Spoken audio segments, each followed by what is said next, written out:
सर्वांना जय भीम. स्त्रीमुक्ती चळवळीला 50 वर्ष पूर्ण झालेली आहेत. इनोने जाहीर केलेलं आहे, की 1975 ते 2025 या दरम्यान स्त्रीमुक्ती चळवळीचे 50 वर्ष पूर्ण झालेले आहेत. त्यानिमित्ताने डॉक्टर लता प्रतिभा मधुकर, ज्या बहुजन स्त्रीवादी समीक्षक, संशोधक, लेखिका, विचारक आणि स्त्री चळवळीतील संस्थापक कार्यकर्त्या आहेत, समुपदेशक आहेत आणि लिंगभाव प्रशिक्षक आहे.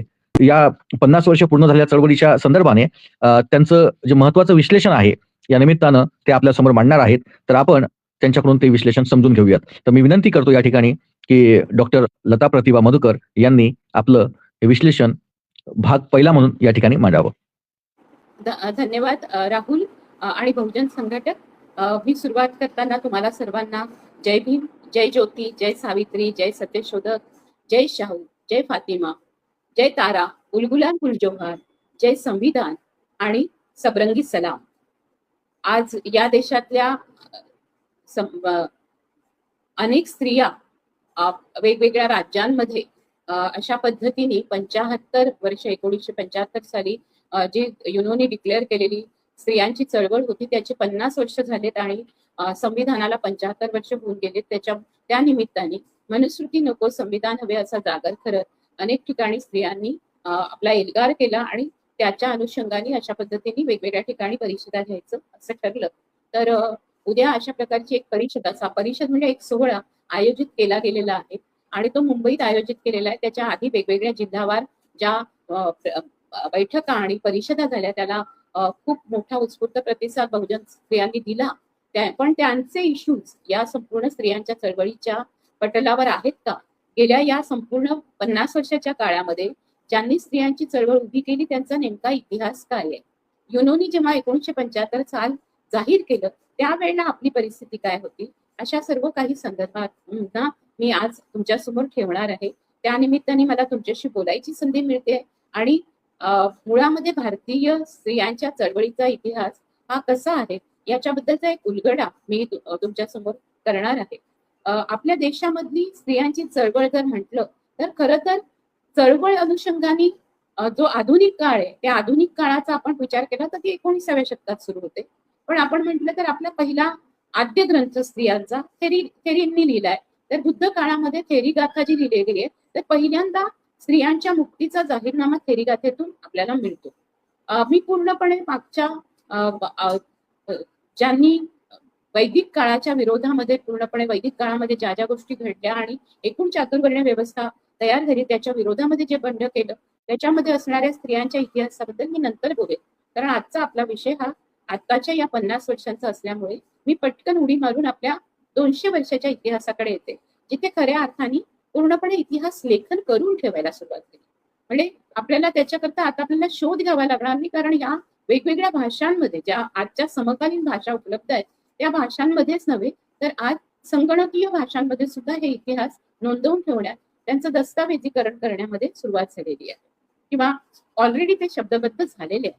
आपल्या लक्षात असं येईल की भारतातली चळवळ ही स्त्रियांची चळवळ 1 जानेवारी 1848 साली ज्या वेळेला महात्मा ज्योतिबा फुले आणि सावित्रीबाईंनी शाळा उघडली तेव्हा सुरुवात झाली.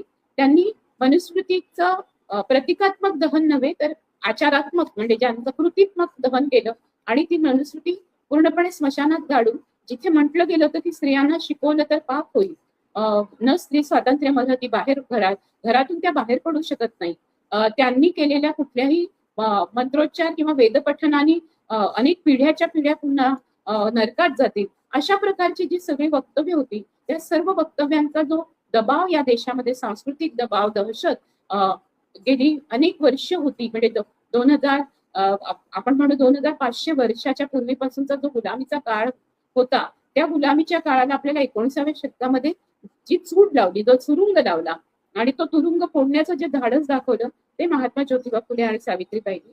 त्याच्यामुळे अज्ञानातून मुक्तीचा दिवस आपण म्हणू की सावित्रीबाई फुलेंची जयंती पण तेव्हाच येते. त्याच्यामुळे आपण साधारणतः भारतीय स्त्री मुक्तीचा दिवस म्हणून 3 जानेवारी आपण साजरा करायचा असं आणि शासनाने पण तसा निर्णय दिला. आणि भारतीय स्त्री मुक्तीचा दिवस हा सावित्रीबाईंनी आपल्याला शिक्षण द्यायला सुरुवात केली. आपण सर्वांनी ज्ञानाची मशाल पेटवली. अज्ञानाचा अंधकार दूर करून आपण सर्व ज्या सोसत होतो त्या स्त्रिया एका संपूर्ण अशा उजेडात आलो की आपल्याला अक्षर कळायला लागले आणि त्या अक्षरांचं महत्व कळायला लागलं. आणि आपण जेव्हा साक्षर नाही तर सुशिक्षित झालो तेव्हा आपल्याला आपल्या स्वातंत्र्यासाठी झगडण्याचे अर्थ कळायला लागले. आपल्या स्वातंत्र्यासाठी कोण कोण झगडले याच्याबद्दलचा इतिहास लेखन आपल्यापैकी काही जणी करायला लागले. तर त्याच्यामुळे हा आपला 200 वर्षाचा दैदिप्यमान इतिहास आहे. याच्यामध्ये आपण त्या स्त्रियांना खरं तर पहिल्यांदा वंदन केलं पाहिजे ज्यांनी अशा प्रकारे आपल्या हातामध्ये मनुस्मृतीला जुगारून काही गोष्टी ठेवल्या. याच्यामध्ये मी आता सावित्रीबाई फुलेंचा उल्लेख केलाच आहे. सावित्रीबाईंनी अजून एक खूप महत्वाची गोष्ट केली आणि महात्मा ज्योतिबा फुलेंनी ती खरं तर त्या सगळ्या काळात ब्राह्मण स्त्री ही सर्वात जास्त पीडित होती, अत्याचारित होती आणि या ब्राह्मण स्त्रीवर म्हणजे तिचा नवरा मेला तर तिला सती जावं लागत होतं किंवा आपण म्हणू की ब्राह्मण, राजपूत, वैश्य याच्यामधल्या ज्या त्रिवर्ण उच्चवर्णीय याच्यामधल्या समाजातल्या स्त्रिया होत्या त्यांना साधं आपल्या अन्यायाविरुद्ध बोलता येत नव्हतं. त्यांना विधवा झाल्याबरोबर राजस्थानमध्ये निळ्या तर कुठे काळ्या तर महाराष्ट्रात लाल अशा आलवणामध्ये ठेवून ती विधवा आहे असं टार्गेट केलं जात होतं. अशा सगळ्या काळामध्ये त्यांनी त्या विधवांना जर समजा चुकून दिवस राहिले किंवा त्यांचा कोणीतरी त्यांच्याच नातेवाईकांनी फायदा घेतला आणि तिला दिवस राहिले, अशा वेळेला तिचं मूल आता नवरा मेल्यानंतर तिला कुंट्या ठरवणं, तिला व्यभिचारी ठरवणं अशा मोठ्या घटना घडत होत्या. त्यावेळेला बालहत्या प्रतिबंध गृह जेव्हा सावित्रीबाईंनी आणि महात्मा ज्योतिबा फुलेंनी सुरू केलं आणि इथे या आणि सुखरूपपणे बाळंत व्हा अशा पद्धतीने या उच्च वर्णीय उच्च जातीतल्या स्त्रियांना आसरा दिला. खरं तर या घटना त्यावेळेला बहुजन समाजामध्ये होत नव्हत्या किंवा कारण बहुजन समाजामध्ये पाठ लावण्याची म्हणजे ती जर विधवा झाली तर तिला त्यांना पाठ लावण्याची मुभा होती, तिचं दुसरं लग्न करून देण्याची. म्हणजे लग्न नावाने ते नसेल तरी पाठ केला तर तिला नवरा असेल तिला तिला असं एकाकी जीवन किंवा एकच जीवन कंठावं लागणार नाही. तिच्या मुलांना पहिल्या मुलांना सुद्धा वडील मिळतील अशी व्यवस्था बहुजन समाजामधल्या अनेक जातींमध्ये होती. आदिवासी समाजामध्ये तर 18व्या वर्षी त्या काळामध्ये मुलींचं आणि मुलांचं लग्न होत होतं आणि स्वतःच्या मर्जीने होत होतं. अशा काळामध्ये खरं तर सगळ्यात जास्त बघितलं उच्चवर्णीय स्त्रिया पीडित होत्या आणि त्या उच्चवर्णीय स्त्रियांना त्यांच्या शोषणातून मुक्त करण्यासाठी सुद्धा कोणीच समोर आलं नाही. तिथली स्त्री सुद्धा समोर आली नाही. तेव्हा त्यावेळेला 1827 मध्ये महात्मा ज्योतिबा फुलेंचा जन्म झाला. आता पुढच्या 2 वर्षांनी अगर आपण बघितलं तर महात्मा ज्योतिबा फुलेंची च्या जयंतीचे 200 वर्ष पूर्ण झालेले असतील आणि 1831 मध्ये सावित्रीबाई फुलेंचा जन्म झाला. तर तेव्हा 1848 साली त्यांनी जेव्हा शाळा उघडली त्यावेळेला हे जे दाम्पत्य आहे ते 20-21च्या उंबरठ्यावरची दाम्पत्य आहे यांनी इतका मोठा विचार करत संपूर्ण देशाला आश्चर्यचकित करेल अशा पद्धतीचं पाऊल उचललं. त्यांनाही तेव्हा माहित नसेल की आपण आज देशामध्ये केवढी मोठी सामाजिक आणि सांस्कृतिक क्रांती घडवून आणतोय आणि सामाजिक आणि सांस्कृतिक गुलामगिरीचा आपण तुरुंग फोडतोय. या देशाच्या बायांना आया बहिणींना सांगाया जायचं आहे ग, एकी करून आणि लढा पुकारून हुयो तुरुंग फोडायचा आहे ग, अशा पद्धतीने नंतर गाणी लिहिली गेली 1975च्या काळात. पण काय नू बानू कोण्या म्हणून पोथी पुस्तकात ठेवलं लिहून बायांची अक्कल म्हणे गहाण अशा मनुस्मृतीची होळी मी करीते दास्याचा तुरुंग फोडीते ही अशा प्रकारची जी गाणी आहेत ती गाणी सावित्रीबाई आणि महात्मा ज्योतिबा फुले यांच्या कार्याला अभिवादन करूनच लिहिली गेली आहेत असं आपल्याला दिसतं. कारण हा तुरुंग फोडण्याचं काम त्यांनी केलं. त्यांच्याबरोबर फातिमा शेख या पहिल्या आपल्या भारतातल्या मुस्लिम शिक्षिका या त्यांच्याबरोबर सहकारी शिक्षिका होत्या. आणि तुम्हाला माहिती असेल आता की आपल्या देशामध्ये ज्या ख्रिस्ती स्त्रिया यायला लागल्या त्याच्यानंतर त्या इथेच राहिल्या, त्यांनी वास्तव्य केलं आणि त्यांच्यामधली दुसरी किंवा तिसरी पिढी इथे होती म्हणजे 19व्या शतकामध्ये. तर 17व्या शतकापासून इंग्रज इथे यायला लागले तेव्हा त्या तिसऱ्या पिढीमधल्या सिंथिया फरार या ज्या मिशनरी स्त्री आहेत त्यांनी सावित्रीबाईंना आणि फातिमा शेखना यांना शिकवलं आणि त्यांनी त्यावेळेला अध्ययनशास्त्र करून म्हणजे डीएड करतो आपण बीएड करतो तसं त्यांनी त्याच्यामध्ये अध्यापन शास्त्रामध्ये त्यांनी आपली हे काय म्हणू त्यांनी पदवी पारंगत केली. त्यावेळेला अशा प्रकारच्या बीए नंतरच्या पदवीपेक्षा शाळेमध्ये शिक्षिका म्हणूनच्या या पदवीला तेव्हा महत्व होतं. हळूहळू सगळं बदलत गेलं आणि आज आपल्याला पदव्यांचा मोठा काळ दिसतो. पण तसं आपल्याला दिसतं की नाहीये की आपल्याला हा इतिहास नाकारून पुढे जाता येईल. त्याच्यामुळे या इतिहासाकडे इतिहासाने आपली पायाभरणी केली आहे. या पायावरच आपली सगळ्यांची इमारत आहे. आज महाराष्ट्रातल्या या इतिहासामध्ये सावित्रीबाईंबरोबर फातिमा शेखांबरोबर आपण तिसरं नाव घेतो ते मुक्ता साळवेचं, जिनी मांग महाराच्या दुःखाविषयी हा निबंध लिहिला आणि ती सावित्रीबाई आणि ज्योतिबांच्या शाळेत होती. एवढीशी लहान मुलगी होती आणि 14 वर्षाच्या वयामध्ये तिने लिहिलेला निबंध हा ज्ञानोदय मासिकात आणि ख्रिस्ती मिशनऱ्यांनी केलेल्या ज्ञान प्रसारक वगैरे अशा मासिकांमध्ये छापून पण आला होता.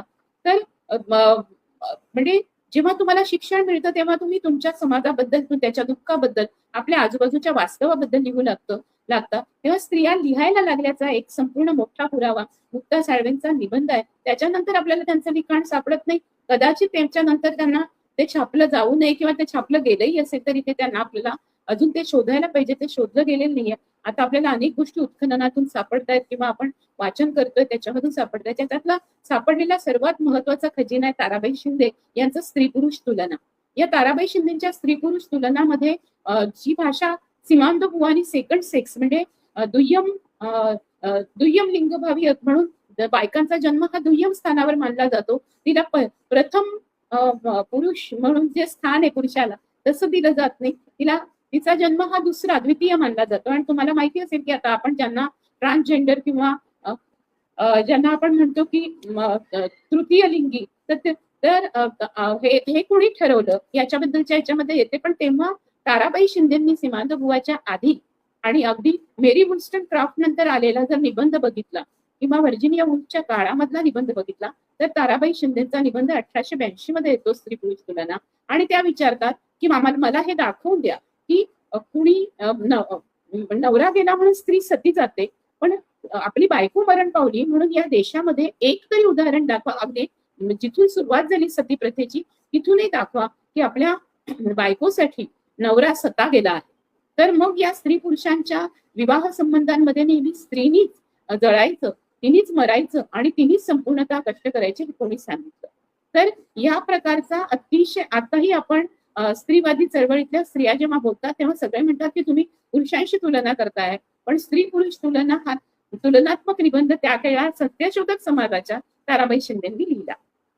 त्याच्यानंतर आपण बघतो की पंडिता रमाबाईंचा जन्म ही पण एक पूर्ण मोठं मिथक आहे आपल्या देशामध्ये की सावित्रीबाई फुले आणि पंडिता रमाबाई आपण एकसाथ करून टाकतो. आणि कारण ब्राह्मण समाजातील एकही स्त्री त्या काळामध्ये समाज क्रांतिकारक किंवा समाज सुधारक झाली नाही. ज्यावेळेला 1848 साली शाळा उघडली गेली त्यावेळेला पंडिता रमाबाईंचा जन्मही झाला नव्हता. त्यांचा जन्म 1853 मधला आहे. म्हणजे त्याच्यानंतर 5 वर्षांनी जन्माला आलेल्या आहे. अगदी फुलेंच्या काळामध्ये टिळक आगरकर पण जन्माला आले नव्हते. जोपर्यंत शाळा उघडली होती तोपर्यंत टिळक आगरकरांनी पाळण्यामध्ये डोळे उघडलेले नव्हते. हा जो 1853 ते 1856 मधला काळ आहे. या काळामध्ये तुम्हाला विष्णुशास्त्रीजी पुणकर, टिळक आगरकर आणि पंडिता रमाबाई यांचे जन्म झालेले दिसतात. म्हणजे त्या जन्मलेल्या आहेत. आणि रानडे तर खूप नंतरचे येतात. पण आपण बोलताना एक सरमिसळ करून टाकतो आणि म्हणतो की 19व्या शतकामध्ये सावित्रीबाई फुले पंडिता रमाबाईंनी पहिल्यांदा काम केलं. आपण ते का करतो त्याच्यामध्ये आपल्या नेणिवेमध्ये ब्राह्मण स्त्रियांनीच संपूर्णतः सामाजिक क्रांतीचं आणि पुरुषांनी काम केलं असं डोक्यात आहे. तसं नाही. पंडिता रमाबाईंनी हिंदू धर्म नाकारला, त्यांनी ख्रिस्ती धर्म घेतला आणि त्यांनी लिहिलं की उच्च जातीमधल्या उच्चवर्णीय स्त्रियांची स्थिती इतकी खराब आहे की हिंदू स्त्रियांची अवनती नावाचा निबंध लिहिला. त्यांनी बिपिन बिहारी मेघावी या शूद्र मानल्या गेलेल्या जातीतल्या बंगाली विद्वान माणसाशी लग्न केलं. आणि त्यांनी जेव्हा ख्रिस्ती धर्म स्वीकारला ज्यावेळेला बिपिन बिहारी मेघावी गेले त्यावेळेला मनोरमेला घेऊन त्या पुण्यात आल्या. तेव्हा इथल्या पेशवाईची मनोवृत्ती असणाऱ्या ब्राह्मणांनी त्यांना खूप विरोध केला. त्यांच्यावर टिळकांनी पण अक्षरशः खूप आसूड उगारले की त्या कशा आल्यात आणि कशा काय ते इथे राहतात. एका ब्राह्मण विधवेनी सती जाण्याच्या ऐवजी किंवा एका ब्राह्मण विधवेनी अशा पद्धतीने पंडिता तिला म्हटलं जात आहे त्याची हेटाळणी पण अनेक वृत्तपत्र आणि मासिकांनी त्यावेळेला मराठीतल्या केली. नुकतंच कारण त्यावेळेला वर्तमानपत्राचा प्रसार होऊ लागला होता. पण त्यावेळेला महात्मा ज्योतिबा फुले, ताराबाई शिंदे, इव्हन डॉक्टर रखमाबाई यांनी पंडिता रमाबाईंना आणि सावित्रीबाई फुले यांच्या पूर्ण वाङ्मयामध्ये सुद्धा आपल्याला दिसून येतं की पंडिता रमाबाईंना पूर्णपणे पाठिंबा दिला. आपल्याला दिसतं की डॉक्टर रखमाबाई याच काळामध्ये त्यांनी डिग्री घेतली. आनंदीबाई जोशींना प्रॅक्टिस करायला मिळाल्या नाही, त्या पहिल्या डॉक्टर असं आपण मानतो. पण त्याच काळामध्ये यांनी डॉक्टर होऊ नये, लंडनला जाऊ नये म्हणून अचानकपणे बालविवाह झालेल्या या डॉक्टर रखमाबाईंचा, ज्यांचं रखमाबाई सावे राऊत म्हणजे खरं तर त्यांची आई जी आहे, मी तुम्हाला त्याचं उदाहरण सांगते की बहुजन समाजामध्ये दुसरं लग्न करण्याची मुभा होती. त्याच्यामध्ये पंडित डॉक्टर रखमाबाईंच्या आई ज्या आहेत त्यांचं दुसरं लग्न झालं होतं राऊतांशी. आणि डॉक्टर राऊत जे होते त्यांनी खरं तर रखमाला रखमा ही त्यांची पहिली मुलगी आहे तिच्या आईची. त्या रखमाला त्यांनी पुढे शिकायला प्रवृत्त केलं. त्यांनी तिला सांगितलं तू डॉक्टर होऊ शकते. ते स्वतः मेडिकल डॉक्टर होते आणि रखमाबाई शिकल्या आणि त्या लंडनला जाणार होत्या. त्यावेळेला त्यांचा हा अगदी लहानपणी झालेल्या लग्नाच्या आधारावर तो नवरा तिथे उपटला आणि तो म्हणाला की मी तुला घेऊनच जाणार आणि तू माझ्यासोबत आलं पाहिजे. त्यावेळेला रखमाबाईंची ही पहिली घटना आहे आपल्या देशातली की त्यांनी सांगितलं की मी तुला कधीच बघितलं नाही आयुष्यात, मला आता डॉक्टर व्हायचं आहे आणि मला लग्नाचा संसार करण्याची इच्छा नाही आणि मला तुझ्यासोबत नांदायचं नाही, कारण माझं लग्न माझ्या इच्छेने झालेलं नाहीये आणि अल्पवयात झालेल्या लग्नाला खरं तर मान्यता मिळायला नको. बालविवाहाच्या कायद्याला त्यांनी आव्हान केलं आणि त्याच्यासोबतच जबरदस्तीने लग्न संबंध ठेवलेच पाहिजेत असा आग्रह धरून लग्न संबंध ज्यांचे त्यांच्यावर लादले जातात त्या कायद्याला त्यांनी आव्हान केलं, ज्याला रेस्ट्रिक्शन ऑफ कॉन्ज्युगल राईट म्हणतात. आणि त्या कायद्याचा संपूर्णतः नवीन कायापालट करून त्याच्या बदल घडवून आणला आणि स्त्रियांच्या बाजूने बालविवाह विरोधी कायदा होण्यामध्ये, संमती वयाचा कायदा होण्यामध्ये डॉक्टर रखमाबाई आणि त्यांच्याबरोबर मिशनरी स्त्रियांमध्ये डॉक्टर पेची फिप्सन आणि 52 स्त्रियांनी सहभाग घेतला. की हा जो इतिहास आहे हा इतिहास तुम्हाला शिकवला जात नाही, हा इतिहास तुम्हाला सांगितला जात नाही आणि हा इतिहास आता सुद्धा ज्या लोकांच्या हातामध्ये इतिहास लेखन आणि संपूर्ण इतिहास बदलून टाकून त्याचं संपूर्ण दस्तावेजी करून खोटा इतिहास तुमच्यासमोर जो व्हॉट्सअप युनिव्हर्सिटीतून आणला जातो, त्याच्याकरता तुम्ही लक्षात घ्या की खऱ्या इतिहासाची पानं ज्या पुस्तकामध्ये दडलेली आहे त्याचा अभ्यास करून मी तुमच्यासमोर या गोष्टी ठेवते. खरं तर माझ्या या संपूर्ण प्रस्तावनेमध्येच आपला हा जो वेळ गेला आहे तो याच्याकरता गेलेला आहे की बहुजन स्त्रियांचं नेतृत्व, बहुजन स्त्रियांचं कर्तृत्व आणि बहुजन स्त्रियांचं इतर जातीतल्या स्त्रियांसाठी दिलेल्या दातृत्वावर आपली पूर्ण स्त्रियांच्या चळवळीची मदार उभी आहे. 1975 साल उजाडलं तोपर्यंत आपल्या 1947 साली आपल्याला स्वातंत्र्य मिळालं आणि तोपर्यंतचे जवळपास 38 वर्ष ही आपली गेलेली होती, म्हणजे 28 वर्ष आपली गेलेली होती. आणि त्या 28 वर्षांच्या 30 वर्षाच्या काळामध्ये स्त्रियांची स्थिती जी होती त्याच्यामध्ये असं झालेलं होतं की काही स्त्रियांनी बोलायला सुरुवात केली होती, काही परिषदा तयार झाल्या होत्या, त्याच्यामध्ये all India depressed caste women अशा पद्धतीने दलित स्त्रियांची परिषद झालेली होती तयार, सत्यशोधक महिला परिषदा तयार झालेल्या होत्या. याच्याशिवाय ऑल इंडिया विमेन्स कॉन्फरन्स सारखी परिषद निर्माण झालेली होती. याच्यामध्ये स्त्रिया आपापल्या वेगवेगळ्या मुद्द्यांवर, विशेषतः शिक्षणाच्या मुद्द्यावर ह्या ऍक्टिव्ह होत्या आणि स्त्रियांना मतदान मिळालं पाहिजे, त्या नागरिक आहेत आणि म्हणून त्यांनी नागरिक असतानाच त्यांच्या प्रश्नावर अधिकाराच्या दृष्टीने नव्हे पण त्यांचा राजकारणामध्ये ज्या गांधींच्या चळवळीमध्ये त्या मोठ्या प्रमाणावर आल्या होत्या. डॉक्टर बाबासाहेब आंबेडकरांच्या 14 तळ्याच्या सत्याग्रहात होत्या. 25 डिसेंबर 1927 ला झालेल्या मनुस्मृती दहन दिनाच्या दिवशी असंख्य स्त्रिया, शूद्रातील शूद्र समाजातल्या स्त्रिया डॉक्टर बाबासाहेब आंबेडकरांच्या सोबत होत्या. 14 तळ्यावर पाण्याला स्पर्श करायला त्या होत्या.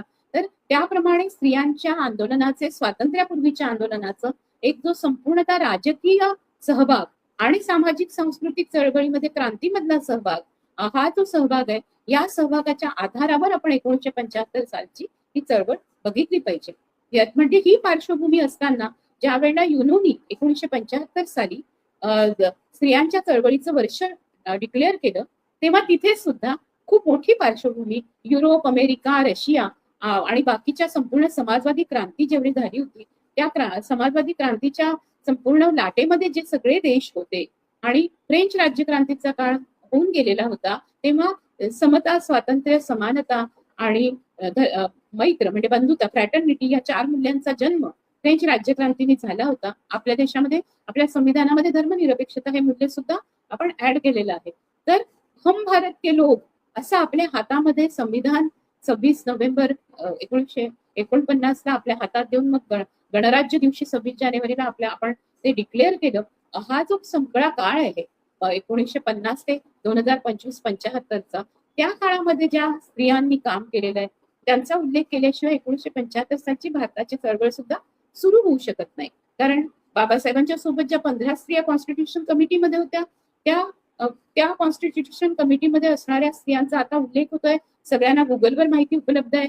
आपल्याकडे अनेक लोकांनी अभ्यास करून सुरेश सावंत असतील, मी असेल, माझ्यासारखे अजून अनेक लोक असतील, तेलंगणातल्या असतील महिला, तमिळनाडूतल्या असतील, केरळमधल्या असतील, यांनी तीच गोष्ट समोर आणली आहे. कारण केरळमध्ये ज्या पहिल्या आपल्या कॉन्स्टिट्यूशन कमिटीमधल्या दलित भगिनी आहेत, म्हणजे दाक्षायणी नावाच्या, ज्या एकमेव सदस्य होत्या संविधान समितीमध्ये, त्या दाक्षायणींची मुलगी मीरा वेलायुधन ह्या ज्या आहेत, ह्या माझी मैत्रीण पण आहेत, पण माझ्यापेक्षा वयाने मोठ्या आहेत. त्या आता जवळपास 75च्या आहेत. आणि या स्त्रियांनी दिलेल्या योगदानाची माहिती जेव्हा त्यांच्या मुलींनी लिहायला सुरुवात केली, किंवा अमू स्वामीनाथनच्या मुली आणि त्यांच्या नाती, आपल्याला तुम्हाला कळेल की मालविका साराभाई ह्या त्यांच्या नाती, सुभाषिनी अली वगैरे, कॅप्टन लक्ष्मीच्या मुली, या सगळ्यांचा जो सहभाग स्वातंत्र्य चळवळीत आणि संविधान समितीतल्या स्त्रियांच्या ज्या मुली आहेत, किंवा हंसाबेन मेहता असतील किंवा कमलादेवी असतील, या सर्वांचा आपण जेव्हा विचार करतो तेव्हा या 15 स्त्रियांमध्ये 3 स्त्रिया फक्त सोडल्या, तर बाबासाहेबांना सर्व स्त्रियांनी हिंदू कोड बिलाला विरोध केला होता, अगदी सरोजिनी नायडू सकट. आणि त्याच्यामुळे हिंदू कोड बिलाला विरोध का बरं केला होता, तर या स्त्रियांना वाटत होतं की आमचे भाऊ असं करणार नाही.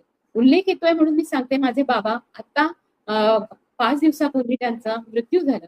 माझ्या भावानी त्यांना हाऊस अरेस्ट केल्यासारखं करून ठेवलं आणि त्यांनी संपूर्णतः बाबांना आम्हाला कोणालाही भेटू दिलं नाही त्या मधल्या काळात.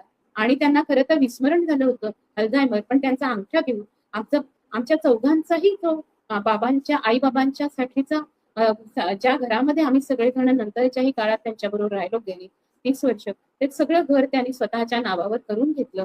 आणि ते म्हणजे स्वतःच्या नावावर करून घेण्याच्या आधी त्यांनी बाबांची ती सही घेतली आणि त्यांनी ताबडतोब ते बाबांचं आहे असं बाबा जिवंत आहेत आणि त्यांना स्मृती आहे व्यवस्थित, आणि ते त्यांची सही घेता येऊ शकतं, त्यांना त्या चांगल्या अवस्थेत आहे असं म्हणून ते एका माणसाला त्यांनी विकून टाकलं आणि ते सगळे पैसे त्यांनी लाटले. तर हा भ्रम आहे की आपले भाऊ काही करू शकत नाही, आपले भाऊ आपल्या बरोबर प्रामाणिक राहतील, माझ्या मामाची रंगीत गाडी हो, असं आपण लहान मुलांचं भावविश्व मामाच्या भोवती गुंडाळलेलं होतं कधी एकेकाळी.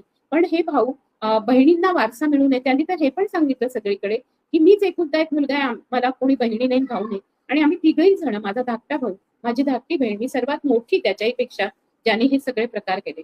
आणि अशी माणसं या देशामध्ये आहेत जी सुशिक्षित आहेत, जी चळवळीशी पण जोडलेली आहे, म्हणजे त्याची बायको सुद्धा चळवळीशी जोडलेली आहे, पण आपल्याला मोह सुटत नाही. तर बाबासाहेबांनी किती ओळखलं होतं आणि म्हणून त्यांनी हिंदू कोड बिलामध्ये ही इतकी मोठी गोष्ट करून ठेवली होती की स्त्रियांना वारसागत संपत्तीमध्ये तर अधिकार हवाच, पण आई वडिलांनी जे करून ठेवलेलं आहे त्याच्यातही त्यांना अधिकार हवा, मुलाच्या बरोबरीने समान वाटा मिळावा. पण बाबासाहेब, मी तुम्हाला आज 1975 पासून ते 2025 पर्यंत 50 वर्ष युनोच्या चळवळीला झालेली असली तरी या संपूर्ण काळामध्ये सुद्धा, आणि तुम्ही आम्हाला संविधान दिलं त्याला 75 वर्ष झाली असतील तरीही, हिंदू कोड बिल आलं त्याला 75 वर्ष झाली असतील तरीही आज आम्हाला अशा पद्धतीने अधिकार मिळाला असला कागदोपत्री तरी आमचे भाऊ तुम्ही म्हणता त्याच मानसिकतेमध्ये आहे आणि त्यांनी आम्हाला पूर्णपणे जखडून ठेवलेला आहे आणि आम्हाला आमचा अधिकार समान वाटा मिळू देत नाहीये. ही वस्तुस्थिती आहे आणि ती तुम्ही त्या काळात ओळखली,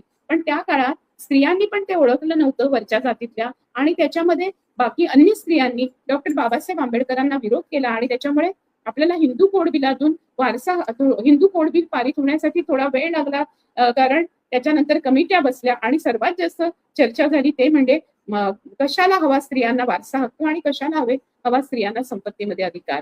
आजचा जो काळ आहे या काळामध्ये 75 मध्ये जी घोषणा झाली त्या घोषणेची हा पार्श्वभूमीवर आपल्याला मतदानाचा हक्क बाबासाहेबांमुळे मिळाला, संविधानामुळे मिळालेला आहे. आपल्याला बाबासाहेबांनी लढायला, ज्या काळामध्ये युरोपमध्ये आणि अमेरिकेमध्ये स्त्रिया मतदानाच्या हक्कासाठी बाहेर आल्या, समाजवादी देशामध्ये बाहेर आल्या, तसं आपल्याला करावं लागलं नाही. डॉक्टर बाबासाहेब आंबेडकरांमुळे आपल्याला मतदानाचा हक्क हातात आला. आपल्याला बाबासाहेबांच्यामुळे आपल्या लक्षात असं येईल की मॅटर्निटी लिव्ह म्हणजे स्त्रियांना बाळणपणाची रजा मिळण्याचा हक्क आला, बायकांना म्हणजे स्त्रियांना रोजगार मिळाला पाहिजे, त्या महिला कामगार असतील याचा हक्क आला, त्या म्हणजे नारायण वाहन म्हणजे नारायण मेघाजी लोखंडे जे आहेत ते जे फुलेंच्या चळवळीमध्ये कामगार चळवळ उभी करतात आणि त्याच्यानंतर इव्हन कुळांना त्यांच्या जमिनी मिळाव्या म्हणून बाबासाहेब पण एक मोठं शेतकरी आंदोलन करतात. तर शेतकरी कामगार पक्षाच्या स्थापनेपूर्वी सत्यशोधक म्हणजे फुले, शाहू, आंबेडकरी या संपूर्ण विचारधारेतून आणि शाहू आपल्याला 1902 मध्ये आरक्षण देतात. त्या आरक्षणाच्या पार्श्वभूमीवर सामाजिक आणि सांस्कृतिक संपूर्णतः या इथल्या गुलामगिरीच्या विरोधामध्ये एक सगळं मोठं बंड उभं राहिलं. या सगळ्याच्या संदर्भामध्ये सर्वात पहिलं लिखाण आपण जर बघितलं तर सामाजिक सांस्कृतिक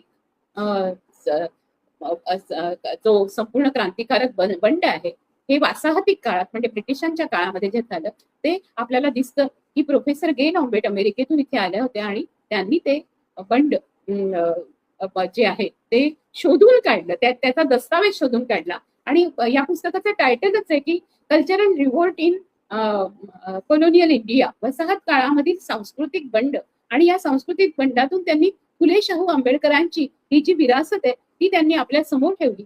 एवढंच नव्हे तर आपण 1975च्या काळामध्ये येतोय तर पहिली ती गोष्ट सांगून टाकते आणि मग मी पाश्चिमात्य देशातल्या इतिहासाकडे येते की मी एक अशा अर्थाने 1975 साली प्री युनिव्हर्सिटी म्हणतात त्यावेळेला म्हणजे 11वीचं जे होतं ते नुकतीच 16 वर्षाची सुरुवात झाली होती. 16 वर्षाची होती मी आणि माझ्या कॉलेजमध्ये म्हणजे जेव्हा इंदिराजींनी युनोचा जेव्हा सगळ्या देशांमध्ये युनोचं पत्र गेलं की सर्व जे देश आहेत 193 जे आता आपण म्हणतो या सर्व देशांनी स्त्री स्वातंत्र्याचं वर्ष म्हणून या स्त्री मुक्तीचं वर्ष म्हणून आंतरराष्ट्रीय स्त्री मुक्तीचं वर्ष म्हणून या 1975ला साजरं केलं पाहिजे. आणि पुढचं जे डिकेड आहे म्हणजे पुढचं जे दशक आहे ते 1975 ते 85 हे दशक स्त्रियांच्या स्वातंत्र्यासाठीचं दशक म्हणून युनोनी जाहीर केलं. आणि एकीकडे ते घडत होतं त्याच वेळेला आपल्या देशामध्ये परिस्थिती काय होती तर 1975 मध्येच आणीबाणी आली होती. म्हणजे एकीकडे राजकीय अभिव्यक्तीचं स्वातंत्र्य नाकारणाऱ्या इंदिराजींची आपल्याकडे प्रतिमा आहे पण स्त्रियांचं स्वातंत्र्य देणाऱ्या इंदिराजींची प्रतिमा आपल्याला माहिती नाहीये. तर या दोन्ही एकाच काळातल्या विरोधाभासी गोष्टी आहेत. आणि मी ज्या स्त्री स्वातंत्र्याच्या चळवळीमध्ये अगदी सुरुवातीपासून माझ्या कॉलेजच्या या मोठ्या परिषदेपासून सामील झाले ती मी जयप्रकाश नारायणांच्या आणीबाणी विरोधातल्या की आम्हाला आमचं बोलण्याचं स्वातंत्र्य हवं, अभिव्यक्तीचं स्वातंत्र्य हवं या चळवळीत पण सामील झाले होते. तर असा तो एक संपूर्णतः काळा पांढरा काळ नाहीये की त्याचं ब्लॅक अँड व्हाईट चित्रण करता येत नाही. तर अशा विविध छटांचा तो काळ आहे 1975ला. आणि या 1975 साली माझ्या कॉलेजमध्ये बिरजाणी महिला महाविद्यालयामध्ये माझ्या त्या सगळ्या मैत्रिणी आजही आहेत.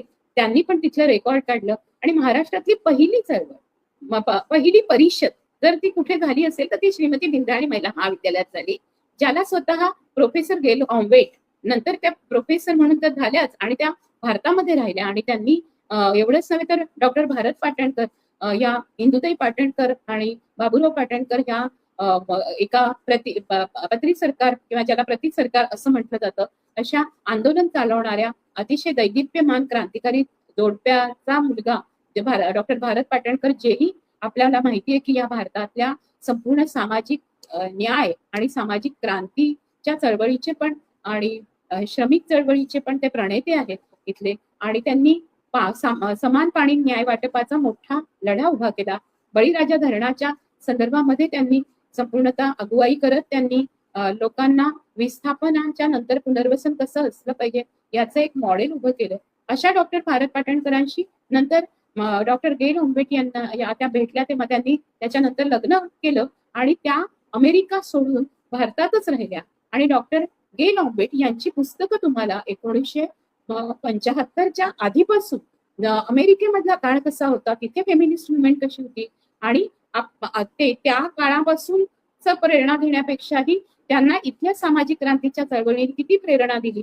आणि त्या काळातल्या त्यांच्या जेव्हा त्याला निग्रो म्हटलं जायचं पण त्यावेळेला ज्या ब्लॅक मुवमेंट्स होत्या त्यांची प्रेरणा त्यांना कशी मिळाली, तिथल्या दैदिप्यमान ब्लॅक स्त्रिया आणि दैदिप्यमान गोऱ्या स्त्रिया ज्यांनी ही लढाई केली आणि एक संपूर्णतः संयुक्त राष्ट्रसंघावर दबाव आणून स्त्रीमुक्ती वर्ष घोषित करायला लावलं, त्यांचा काय इतिहास आहे हे जे मी तुम्हाला सांगते ते सर्व इतिहासाचं लेखन सगळ्यात पहिल्यांदा जर कोणी आपल्याकडे केलं असेल आपल्या देशात तर आपल्याला दिसतं की गेल ऑम्वेट यांनी ते करून ठेवलंय. तुम्ही नक्की त्यांची पुस्तकं मराठीत आलेली आहेत, आता अनुवादित झालेली आहे, तर त्यांची मूळ पुस्तकं जी आहेत ती वाचता आली तर मूळ पुस्तकं पण वाचा. मराठीमध्ये अनेक संदर्भ सुटून जातात किंवा अनुवादकाच्या जातीच्या अनुषंगाने किंवा अनुवादकाच्या डोक्यामध्ये जे ज्याला संस्कृती म्हणतात ना, अशा अनुषंगाने पण अनुवादामध्ये काही आपल्याला भर घातलेली दिसू शकते किंवा त्याच्यात कमी केलेलं दिसतं. त्याच्यामुळे ज्यांना आताच्या नवीन पिढीच्या लोकांना इंग्लिश वाचता येतं त्यांनी गेल ऑम्वेट यांचे ओरिजिनल ग्रंथ वाचावे. आणि आपल्या सांस्कृतिक चळवळीच्या संदर्भामध्ये अजून 2 विदुषींनी मोठं काम करून ठेवलेलं आहे. ते म्हणजे त्या विदेशी विदुषींनी इथे भारतात येऊन जास्तीत जास्त अभ्यास केला. त्याच्यामधल्या एक आहेत एलिनॉर जिलेट, ज्यांनी डॉक्टर बाबासाहेब आंबेडकर यांच्या सगळ्या संपूर्ण अगदी सगळं ते गेल्यानंतर सुद्धा काय काय झालं, त्यांची अनुयायी काय, इथल्या दलित पॅन्थरचा कसा रोल राहिला याचा संपूर्ण अभ्यास केलेला आहे. आणि या सगळ्याच स्त्रिया या स्त्रीवादी फेमिनिस्ट मानल्या जातात आणि स्त्री अभ्यास केंद्र काढण्याच्याही ज्या सुरुवाती झाल्या त्याच्यामधल्या पण पायोनियर, त्याच्यामधल्या संस्थापक मानल्या जातात.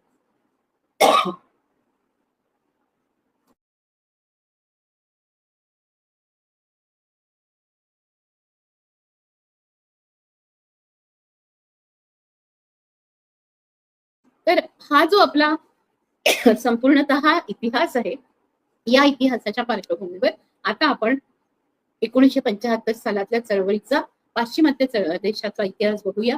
तर तुमच्या लक्षात असं येईल की मी भारतीय स्त्रियांच्या स्वातंत्र्यानंतरच्या 1975 सालापासूनच्या आतापर्यंतच झालेल्या इतिहासामधल्या पहिल्या परिषदेमधली पहिली म्हणजे अशा अनेक विद्यार्थिनींपैकी पण तुमच्याशी बोलणारी अशी विद्यार्थिनी आहे जिनी 75 साल उजाडल्या स्त्रियांच्या चळवळीचं वर्ष जिथे केलं गेलं त्या श्रीमती विद्यार्थी महिला महाविद्यालयाच्या विद्यार्थिनीच्या तोंडून तुम्ही इतिहास ऐकताय.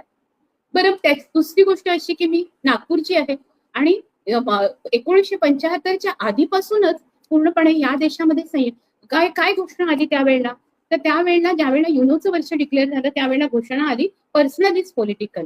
आणि आमच्यावर जे कौटुंबिक हिंसाचार होत आहेत, आमच्यावर ज्या पद्धतीने पुरुष सत्तेतून होणारे हिंसाचार होत आहेत, त्या पुरुष सत्तेच्या विरोधामध्ये आम्हाला कुठेही आमच्या न्यायालयीन केसेस लढता येत नाही. आम्हाला सरकारने आमच्या केसेस लढल्या पाहिजेत. म्हणजे 4 भिंतीतला प्रश्न 4 भिंतीत ठेवा असं सांगितलेलं आहे. आम्हाला हे सगळे प्रश्न, कारण आम्हाला घरामध्ये झालेला हिंसाचार जर मांडायचा असेल तर आमच्यासाठी कुठलंही तशा अर्थाने मंच नाहीये आणि म्हणून आम्हाला त्याचं कायदेशीर प्रोटेक्शन मिळालं पाहिजे अशीच पहिली मागणी घेत संयुक्त राष्ट्र संघाकडे ज्या लोकांनी ही मागणी केलेली होती, म्हणजे जसं क्लारा झेटकिनमुळे आपल्याला 8 मार्च हा आंतरराष्ट्रीय महिला दिवस डिक्लेअर झाला, तसं बऱ्याच स्त्रियांच्या संघटना आणि चळवळी यांनी संयुक्त राष्ट्र संघामध्ये पहल केली आणि आपल्यासाठी हे आंतरराष्ट्रीय स्त्री वर्ष जेव्हा जाहीर झालं तेव्हा त्याच्यासाठीची पार्श्वभूमी तिकडे मतदानाच्या हक्काची चळवळ, इथे रेडीमेड किंवा बाकीच्या कारखान्यांमध्ये रेडीमेड कपड्यांचे कारखाने, शूजच्या कारखान्यांमध्ये कामगार स्त्रियांची झालेली चळवळ, कामगार स्त्रियांचे तास कमी करण्याची, म्हणजे 14 तास 10 तासावरून 8 तासापर्यंत करण्याची चळवळ, तिथे मॅटर्निटी लिव्ह मिळण्याची चळवळ. तिथे आपल्या देशामध्ये बाबासाहेबांचं अजून एक कॉन्ट्रीब्युशन आहे, ते म्हणजे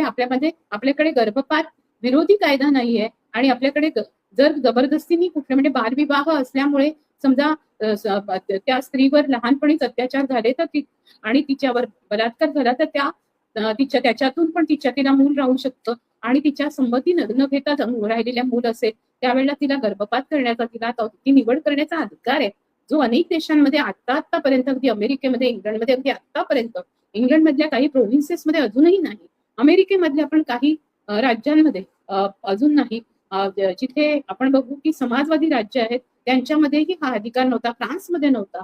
तो आपल्याला अधिकार ज्या वेळेला संविधान लिहून झालं त्यावेळेलाच आपल्याला मिळालेला आहे. तर ज्या सगळ्या कायद्यांसाठी त्यावेळेला त्या स्त्रिया लढत होत्या 1975च्या आधी, त्यावेळेला भारतामध्ये हे सगळे पडसाद उमटलेले होते. 1972 मध्ये अशी घटना घडली की मथुरा नावाच्या आदिवासी स्त्रीवर म्हणजे ते नाव खरं तर आपण आता सगळेजण घेतो, त्याच्यामुळे मथुरेला किती त्रास झाला असेल हे लक्षात घ्या. त्याच्यानंतर हा कायदा आला की ज्यांच्यावर बलात्कार झालाय किंवा ज्यांच्यावर अत्याचार झालाय, ज्या स्त्रिया नाव देऊ इच्छित नाही त्यांचं नाव न घेता तुम्ही त्यांना म्हटलं पाहिजे. आपल्याला निर्भयाच्या केसमध्ये दिसतं की आपल्याला निर्भयाचं नाव माहिती नाही, पण आपण निर्भया बलात्कार प्रकरण म्हणून आपण ते ओळखतो. पण मथुरेच्या बलात्कार प्रकरणाला 1972 पासून आता 2025 पर्यंतच्या ते एकूण 53 वर्ष झालेले आहेत. आणि ती त्यावेळेला 14 वर्षाची होती, म्हणजे आज ती 67 वर्षाची, म्हणजे माझ्या एवढी असणार. मी 67 वर्षाची आहे. तर आज ती त्यावेळेला आदिवासी मुलगी 14-15 वर्षाची, तिला तिच्यावर कॉन्स्टेबल्सनी पोलीस कोठडीमध्ये चंद्रपूर इथल्या वडसा देसाईगंज या पोलीस कोठडीमध्ये बलात्कार केला. तिने तिने त्याच्यानंतर बाहेर येऊन तिच्या संपूर्ण आदिवासी समुदायाने त्याचा निषेध तिथे व्यक्त केला. त्यांनी त्याची कंप्लेंट करायचा प्रयत्न केला, तेव्हा ती घेतली गेली नव्हती. पण त्यांनी अगदी खालच्या कोर्टापासून मग ते नागपूर खंडपीठ जे आहे ते मुंबई हायकोर्टामध्ये आल्यानंतर मुंबई उच्च न्यायालयापर्यंत मथुरा लढली. आणि या मथुरा लढत असताना डॉक्टर सीमा साखरे, म्हणजे मथुरा ही आपल्या देशामधली बलात्कार विरोधी, हिंसाचार विरोधी लढणारी आणि अन्यायाविरुद्ध झगडणारी, फक्त बलात्कार झाला म्हणून ती रडत बसली नाही, मुळून आदिवासी स्त्री या देशातल्या 1975 नंतरच्या चळवळीची नायिका आहे. आज तशीच डॉक्टर सीमा साखरे यांनी तिची केस घेतली. त्यावेळेला खरं तर स्त्रियांच्या संघटना पण तयार झाल्या नव्हत्या. स्वायत्त स्त्री संघटना ज्याला आपण म्हणू की 1975 नंतरच्या ज्या तयार झालेल्या आहेत, त्यावेळेला सीमाताईंनी पुढाकार घेऊन मथुरेला मदत केली आणि मथुरेच्या केसेसमध्ये फॉलोअप ठेवलं. आणि ज्या वेळेला नागपूर खंडपीठाने आरोपींना सजा सुनावली मुंबई हायकोर्टामध्ये, त्यावेळेला त्या आरोपींनी जे वकील केले ते त्या ब्राह्मण वकिलांनी यांना साथ दिली आणि त्यांनी सुप्रीम कोर्टामध्ये अपील केलं आणि सुप्रीम कोर्टामध्ये मथुरेच्या विरोधामध्ये निर्णय लागला. त्यावेळेला ब्राह्मण जातीमध्ये जन्माला आल्यापासून मुळे कोणी ब्राह्मणवादी ठरत नाही, किंवा बहुजन जातीमध्ये जन्माला आले म्हणून ते ब्राह्मणवादी नाहीत असं नाही. ब्राह्मणवादी ही मानसिकता आहे, ही मनुस्मृतीवादी मानसिकता आहे आणि ही एक संपूर्ण सांस्कृतिक गुलामगिरीला खतपाणी घालणारी मानसिकता आहे. आणि तिचं पूर्ण भलावण करणारी आणि तिचं समर्थन करणारी व्यवस्था आहे. त्याच्या विरोधातलं हे जे बंड आहे, त्या बंडाच्या विरोधामध्ये आपल्याला लक्षात असं येतं की त्यावेळेला उपेंद्र बक्षी, लोतिका सरकार, वसुधा धागंबार आणि रघुनाथ केळकर या ब्राह्मण जातीतच जन्मलेल्या, पण या सर्व वकिलांनी सर्वोच्च न्यायालयाच्या या निकालाला आव्हान करणारं एक पत्र लिहिलं. आणि आपल्या देशामध्ये 1980च्या काळामध्ये एक मोठी चळवळ उभी राहिली की 1975च्या संयुक्त राष्ट्रसंघाने डिक्लेअर केल्यानंतरच्या 5 वर्षानंतरची ही मोठी चळवळ उभी आहे. त्या चळवळीला आपण बलात्कार विरोधी चळवळ, स्त्री अत्याचार विरोधी चळवळ, हिंसाचार विरोधी चळवळ या नावाने ओळखतो.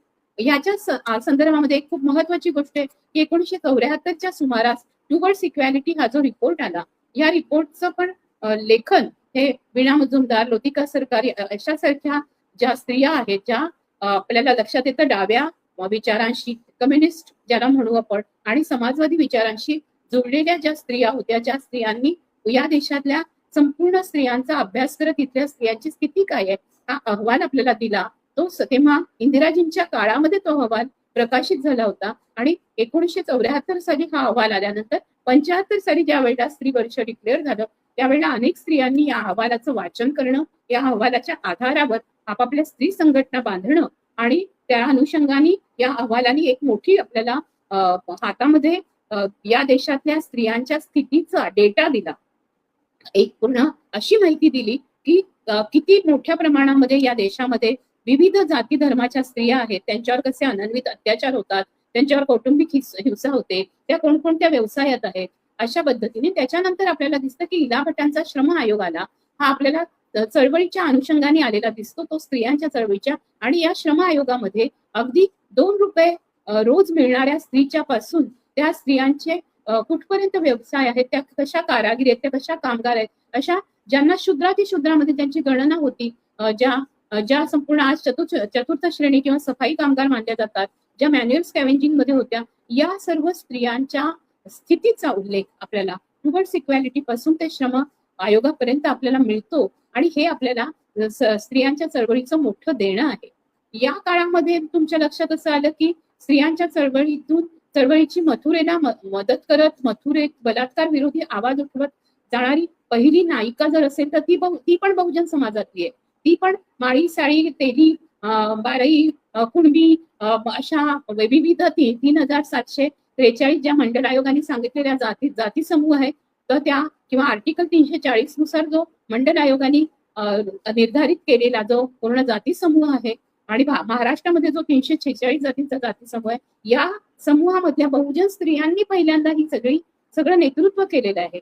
पण तुम्हाला मी सांगते की महाराष्ट्र राज्याच्या पातळीवर महाराष्ट्र राज्य स्त्री मुक्ती परिषद नावाने गेल्या वर्षभर सर्व स्त्री संघटनांनी आपला एक कार्यक्रम राबवला आणि त्यांनी एक नेटवर्क तयार केलं आणि ठरवलं की आपण जागोजागी जावं. त्याची एक सुकाणू समिती बनली. या सुकाणू समितीमध्ये मात्र या स्त्रियांच्या बाजूनी कुणीही नाही. बहुजन स्त्रियांचं तिथे काहीही दखल सुद्धा नाही. आदिवासी स्त्रिया सुद्धा या सुकाणू समितीमध्ये नाही. या सुकाणू समितीमध्ये 75 नंतर जणू काही फक्त कारण त्यांना हा इतिहास पुसून टाकायचा आहे का की काय, ही शंका येते की 200 वर्षाचा इतिहास हा इथल्या बहुजन मुस्लिम ख्रिस्ती समुदायातल्या एवढंच नव्हे तर विविध धर्मातल्या म्हणजे अगदी शीख समुदायातल्या भारतातल्या आपल्याला सिंधी समाजातल्या दिसतील, पंजाबी समुदायातल्या अशा अनेक वेगवेगळ्या समुदायातल्या स्त्रियांनी रचलेला आपल्या देशामध्ये दिसतो. तर त्यांना सगळ्यांना म्हणजे कॉन्स्टिट्यूशन कमिटी मधले म्हणूनच मी नावं घेतले. या सर्व स्त्रियांना बाजूला करून आपल्या 1975 नंतर ज्या स्त्री संघटनांची सुरुवात झाली, ज्यांनी इथे वेगवेगळे म्हणजे मुलगी होत नाहीये म्हणून त्या गर्भलिंग निदान निवड विरोधी मंच स्थापन केले. त्याच्यात ज्या प्रमुख स्त्रिया होत्या त्याच्यामध्ये मी पण एक आहे किंवा विभूती पटेल आहे किंवा म्हणजे विविध अशा ज्या स्त्रिया आहेत, स्वातीच्या मनोरमा असेल, कामाक्षी भाटे असतील, अशा अनेक स्त्रिया त्याच्यामध्ये आहेत, जैनिका शहा असतील. या सर्व स्त्रियांनी जे काम केलेलं आहे त्याच्यामधल्या काही स्त्रियांना त्यांनी घेतलं. ते बघूनही त्यांचं जर बघितलं तर त्यांनी त्यांच्या सुकाणू समितीमध्ये स्त्री चळवळीमध्ये नेतृत्व करणाऱ्यांच्या पैकी 5 त्यांनी ब्राह्मण स्त्रिया, 1 सिकेपी आणि त्याच्यानंतर 1 मराठा, 1 त्यांनी LGBTQ आणि ट्रान्सचे प्रश्न मांडणारी म्हणून 1 प्रतिनिधी आणि 1 मुस्लिम प्रतिनिधी म्हणून हसीना खान आणि 1 दलित प्रतिनिधी म्हणून प्रज्ञा पवार यांना घेतलंय. प्रज्ञा पवार यांना त्यांनी समारोपाचं सत्र पण गुंफायला सांगितलेलं आहे. पण माझं असं म्हणायचं होतं की आपण समतावादी आहोत ना, आपण समानतावादी आहोत.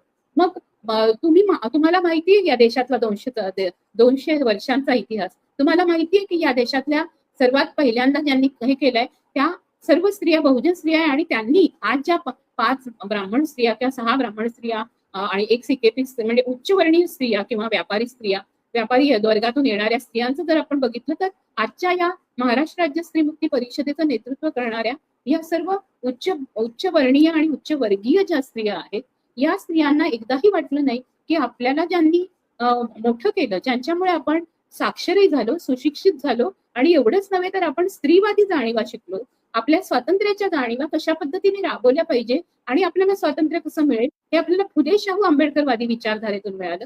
त्यांना मात्र आपण कसं काय नाकारलं याचा त्यांनी एवढाचही विचार केला नाही.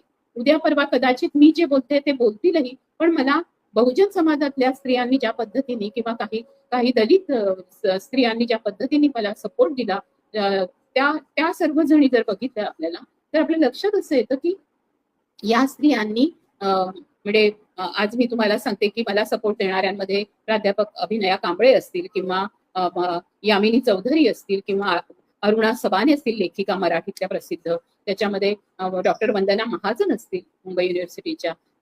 या सर्वांनी ज्या पद्धतीने सपोर्ट केलं म्हणजे काही जणी आपलं नाव जाहीर करण्यामध्ये त्यांना अडचण आहे, पण स्वप्ना लांडे म्हणून ज्या आहेत अध्यापिका आहेत त्या यवतमाळच्या अशा 4 जणींनी ताबडतोब फोन करून कळवलं. मला सगळीकडून फोन आलाय.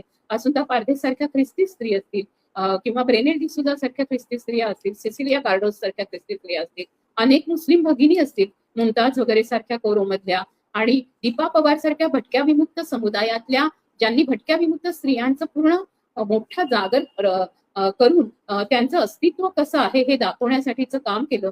पल्लवी रेणके असतील ज्यांनी संपूर्णतः रेणके आयोग इथे आणण्यासाठी आणि भटक्या विमुक्त स्त्रियांची पूर्ण परिस्थिती भारतीय लोकांच्या समोर नव्हतीच, कारण त्यांना गुन्हेगार ठरवलं होतं. या एका गुन्हेगार जातीने जे कॉन्ट्रीब्युशन गुन्हेगार ठरवलंय त्या जातीला ज्या वेळेला इंग्रजांनी ठरवलं आणि त्यांना इतक्या दैदिप्यमान, कारण ते इंग्रजांविरुद्ध लढणारे अतिशय शूरवीर या संपूर्ण समुदायातून तयार झाले होते. बिरसा मुंडा, तंट्या भील, सिद्धू कान्हो, फुलो जानो सारख्या क्रांतिकारक स्त्रियांचा वारसा घेऊन किंवा राणी कमलापती सारख्या आदिवासी स्त्रीचा, भटक्या विमुक्त स्त्रीचा वारसा घेऊन या हे जे भटके विमुक्त समुदाय पूर्ण जागोजागी होते, पाल टाकून होते, आणि तरीही ते इंग्रजांना शरण गेले नाहीत, ते याच देशामध्ये राहिले, ते दुसरीकडे गेले नाहीत. हे खूप महत्वाची गोष्ट, आणि त्यांनी इथलं सांस्कृतिक बंडामध्येही मोठं कार्य केलं, आणि त्यांनी इंग्रजांना सळोकी पळो करून सोडलं होतं. त्या सगळ्या लढाईचा आणि शहीद भगतसिंगांपासून बिरसा मुंडा तंट्यापर्यंत आपल्याला उमाजी नाईकांपर्यंत या सर्वांचा आपल्याकडे उल्लेख येतो.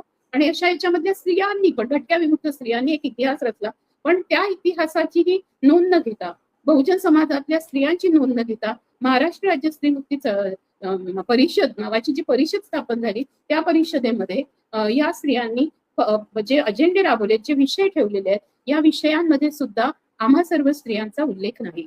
तिथे मच्छीमार स्त्रियांचा उल्लेख नाही. इथे मच्छीमार समाजातल्या स्त्रियांनी, अगदी तुम्हाला कल्पना नसेल पण राणी अब्बक्कासारखी असेल, कित्तूर राणी चेन्नम्मा असतील, इथे म्हणजे जिथे जिथे समुद्र किनाऱ्याच्या इथे ब्रिटिशांनी राज्य करायला सुरुवात केली, त्यावेळेला तुमच्या लक्षात असं येईल की दक्षिणेमधल्या अनेक राण्या लढल्या आहेत, आणि त्यांना जंगलाच्या इथून जंगलामधूनही त्यांना संसाधनं घेऊ दिलेली नाहीये, त्यांना चंदन पळवू दिलेलं नाहीये, त्यांना आपल्या देशामधल्या लाकडं पळवू दिलं नाहीये. अशा पद्धतीने एवढा दैदिप्यमान इतिहास असणाऱ्या, आणि त्या स्त्रिया होत्या, त्या राण्या होत्या. म्हणजे आपल्याकडे फक्त राणी लक्ष्मीबाई सांगितली जाते, तोही इतिहासामधला एक अतिशय बायस भाग आहे, पक्षपाती भाग आहे, की आपण फक्त क्रेडिट देतो स्वातंत्र्याचं ते राणी लक्ष्मीबाईंना देतात, पण राणी लक्ष्मीबाईंच्या ऐवजी स्वतः आधी धारातीर्थी पडली आहे झलकारीबाई, आणि झलकारीबाई राणी लक्ष्मीबाईची खूप जवळची सोबती होती, आणि तिचं खूप प्रेम होतं राणी लक्ष्मीबाईंवर, आणि राणी लक्ष्मीबाईंचंही तिच्यावर प्रेम होतं.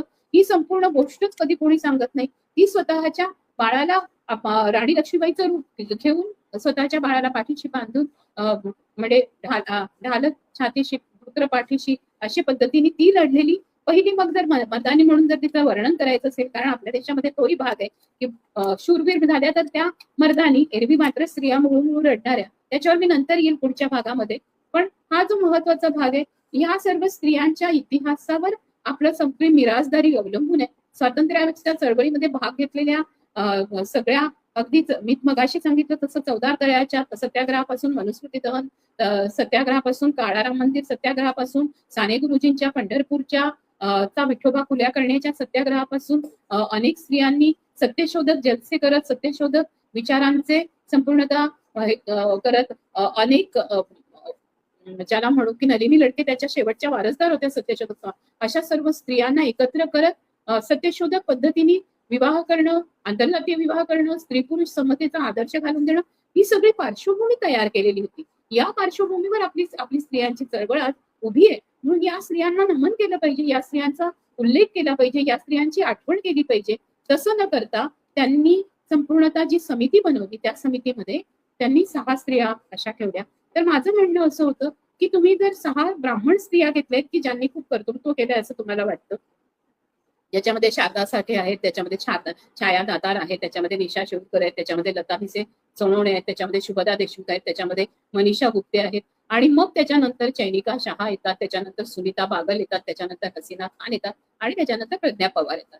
अशा पद्धतीने त्याची वाटणी केली आहे. तर प्रज्ञाताईंबरोबर अजून 4 स्त्रिया ठेवल्या असत्या तर बरोबरीने झालं असतं. त्यांनी चैनिका शहा बरोबर अजून 4 स्त्रिया ठेवल्या असत्या तर बरोबरी झाली असती. सुनीता बागल बरोबर त्यांनी अजून 4 स्त्रिया ठेवल्या असत्या तर बरोबरी झाली असती. इथे आणि कशा पद्धतीने बहुजन समाजातल्या 5 स्त्रिया ठेवल्या असत्या, आणि संपूर्णतः ओबीसी आणि भटक्या विमुक्तांमधल्या 5 स्त्रिया ठेवल्या असत्या, ख्रिस्ती समुदायातल्या 5 स्त्रिया ठेवल्या असत्या, आणि अशा पद्धतीने एक समन्वय समिती करून एक पूर्ण सामूहिक निर्णय प्रक्रिया, ही जी भारतातल्या स्त्री चळवळीचं वैशिष्ट्य असं मी मानत होते. मी ज्या स्त्री चळवळीचा हिस्सा आहे, ती स्त्री चळवळ कशी उभी राहिली हे मी तुम्हाला सांगणार आहे पुढच्या भागामध्ये. आजचा भाग हा पहिला भाग आहे. तर या 1975 साली सुरू झालेल्या स्त्री चळवळीचा उद्या एक परिषद महाराष्ट्र राज्याची, इतर राज्यांमध्ये ज्या होत्या ते त्यांच्याबद्दल नंतर बोलेल. महाराष्ट्र राज्यातल्या स्त्रियांना असं वाटतं की फक्त आपणच घेतो आहोत, तसंही नाही. संपूर्ण जगभरामध्ये या परिषदा सुरू आहेत. 1975 साल झालं त्या निमित्ताने. आणि फार वाईट गोष्ट एक झालेली आहे की ज्यांनी कधीच स्त्रियांच्या स्वातंत्र्याला हो म्हटलं नाही, त्या शासनातर्फे, म्हणजे त्या बीजेपी, आणि ज्यांनी मनुस्मृतीला संपूर्णतः स्वीकारलं आणि मनुस्मृती हवी म्हणून किंवा मनुचा पुतळा राजस्थानच्या उच्च न्यायालयात ठेवून नेहमीच बलात्काराचं समर्थन करत, उच्च जातीतले पुरुष बलात्कार करू शकत नाही, अशा पद्धतीच्या भूमिका ज्या सरकारने घेतल्या, ज्या न्यायालयामध्ये अशा पद्धतीचे मनुवादी लोक बसलेले आहेत. या लोकांच्या विचारांच्या ज्या स्त्रिया आहेत त्या भारतीय स्त्री शक्ती संघटन तिथे युनो मध्ये आज भारतीय स्त्रीमुक्ती चळवळीचं चं नेतृत्व तिथे करतात आहे आणि युनो मध्ये सांगतात आहे की हो हो आम्ही भारतीय स्त्री चळवळीचं नेतृत्व. एकीकडे प्रतिक्रांती करणाऱ्या या स्त्रियांचं नेतृत्व तिकडे आणि जिथे सामाजिक क्रांती सांस्कृतिक क्रांती केली आहे, जी गेल ऑम्बेट यांनी म्हटलेलं आहे की आमची सामाजिक आणि सांस्कृतिक क्रांती आहे, त्या पातळीवर आपण बघितलं तर आम्ही सर्व सामाजिक सांस्कृतिक क्रांतीच्या वारसदार आहोत.